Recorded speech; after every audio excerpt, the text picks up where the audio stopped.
Snowball class here. This is going to tie it all together. This is going to bring the snowball and the snowman together. So the first thing we do when we're making these little Java games is we extend the J panel. So we extend it out and we implement the key listener. And this is how we get the listener, the keyboard to listen to our program. These are always what we're going to do as long as we have a keyboard. So first thing we do is import J panel. Then key listener, import key listener. Then over here, we add unimplemented methods. So then it writes 3 beautiful methods for us, and I always get rid of the override. I just want to get rid of little spacing here. And we get rid of that. So above it, before we start building the keyboard, we need our main method and our global variables.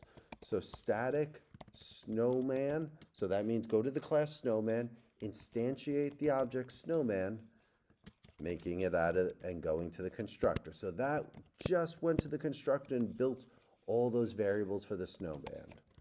Then we do the same thing, but this time for the snowball.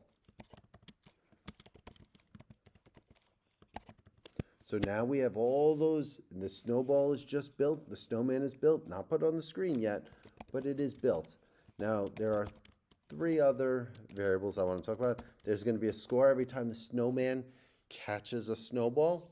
Its score is going to go up by 1. Then I want some wording up on the screen.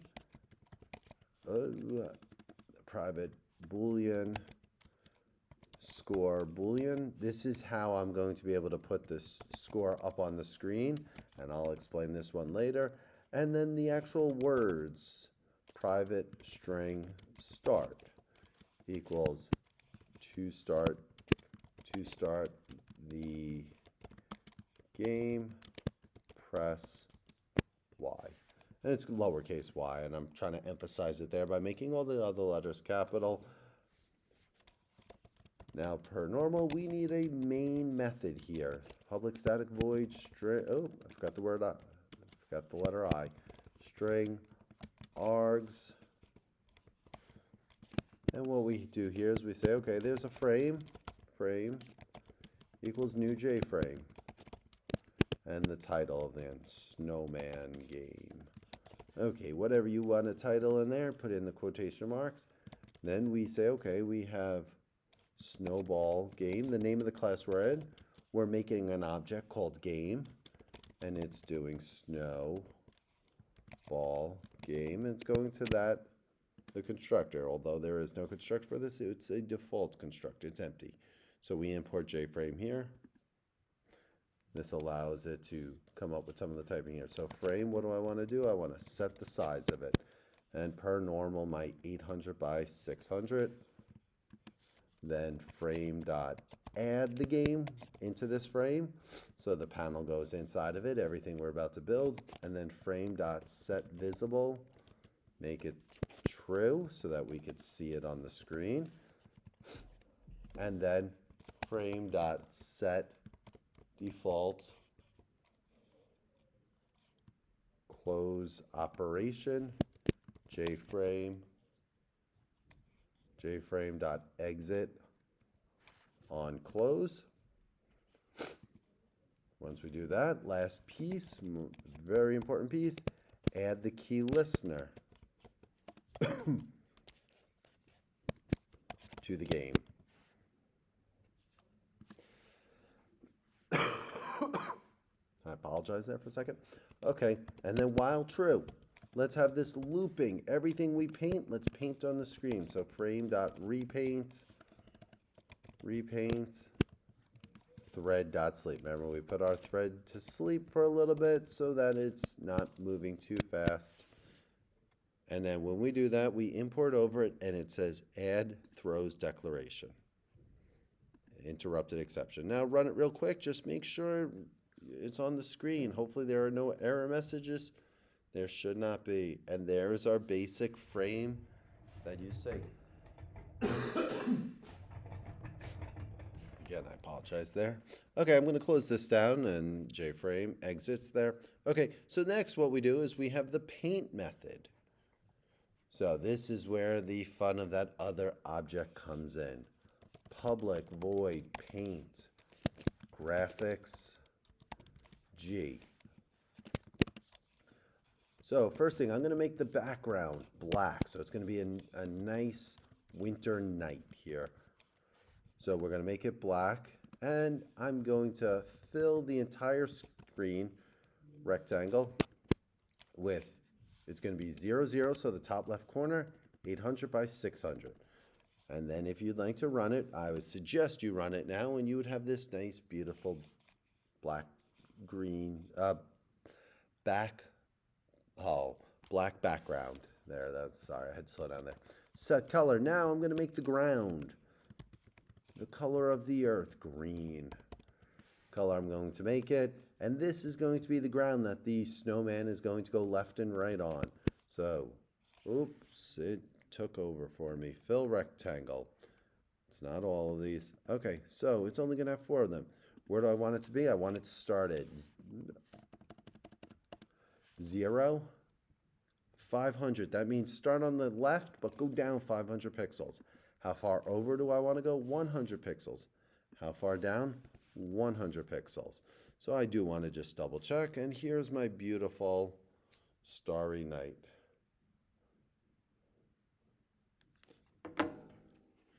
Then we have the snow. I'm going to make some snow falling. The snowman falling. So G dot set color, color dot white.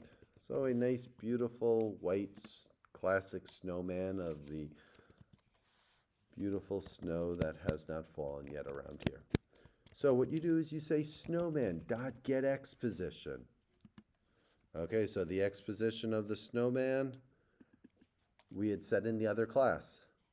Then snowman dot get Y position. Then that's the top left corner of this oval. So it's not even actually technically the oval that you see on the screen, but the top left corner. And it's going to be 50 pixels wide, 50 pixels down. So if I run this, just double checking myself, there's the head of the snowman. Now here's where I had to be creative and kind of think about this, is fill the oval. Then I say, okay, snowman. So I want the body of the snowman. Get X position. But where do I want the top left corner?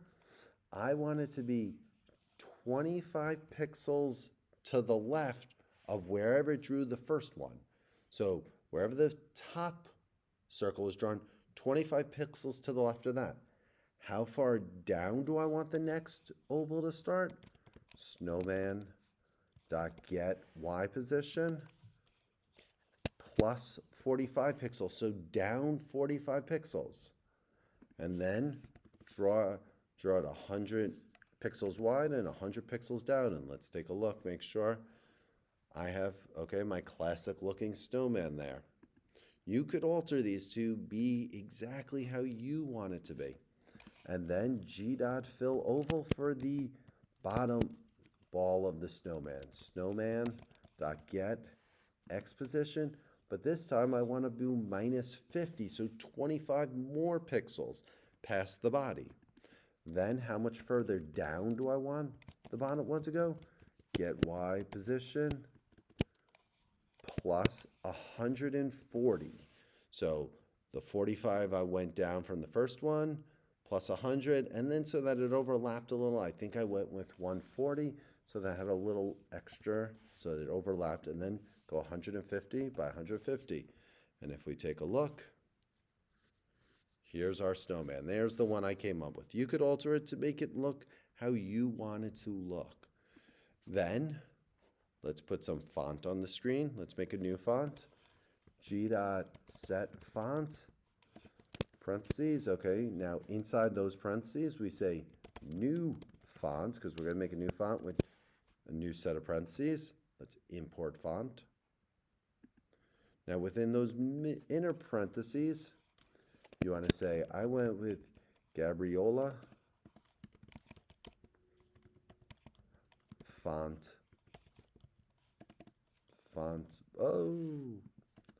bold I'm going to fix that for a second. I lost that parentheses there. And then 20 font. I need, after the A, I need a quotation mark there. So that's going to set a new font, make it a little bigger, and I'm going to say g.drawString score plus score. So that's going to put up the word score with the number value score, and this will be 50 by 50.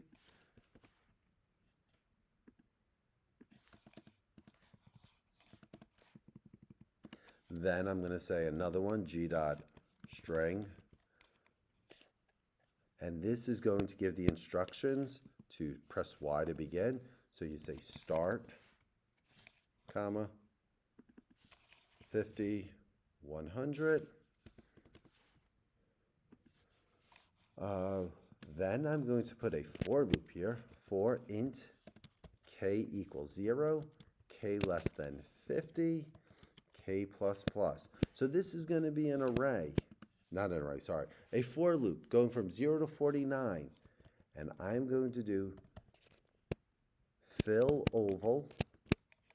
Okay, so cast it as an int, and then I'm going to say math.random times 800. That's the exposition. And what this is going to do is make random snow on the screen. Int math.random times 600. 4 by 4. If you run this now, it looks like the snowman is working. Okay, and there'll be one more video to finish up here.